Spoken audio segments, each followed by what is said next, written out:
নমস্কার বন্ধুরা, বন্যার ফুড স্টোরিতে সকলকে স্বাগত। ফ্রিজে বেঁচে যাওয়া বাসি ভাত নিয়ে চিন্তায় আছেন? ভাবছেন এটা দিয়ে কি করবেন? ফেলে না দিয়ে আজ আপনাদের দেখাবো কিভাবে এই সাধারণ ভাত দিয়ে দারুণ মজাদার ডিম আলুর ভুনা রাইস বানানো যায়। মাত্র 10 মিনিটে তৈরি এই রেসিপিটি ছোট বড় সবাই চেটেপুটে খাবে। চলুন রেসিপিটি দেখে নিন কিভাবে বানাবেন। এর জন্য প্রথমে আলু আর পেঁয়াজ কেটে নিয়েছি। অন্যদিকে একটি বাটিতে একটা ডিম ফাটিয়ে তাতে সামান্য নুন দিয়ে ফেটিয়ে নিতে হবে।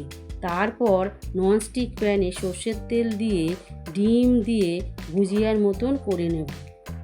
তারপর আবার অল্প তেল দিয়ে তাতে আলু পেঁয়াজ ও সামান্য নুন দিয়ে ভেজে নিতে হবে।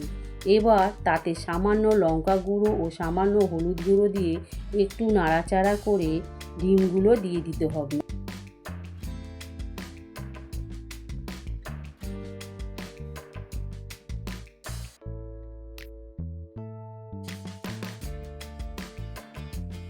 তারপর তাতে বেঁচে যাওয়া ভাতটি দিয়ে তাতে স্বাদ মতো নুন ছড়িয়ে দিয়ে ভালো করে নাড়াচাড়া করে নিতে হবে।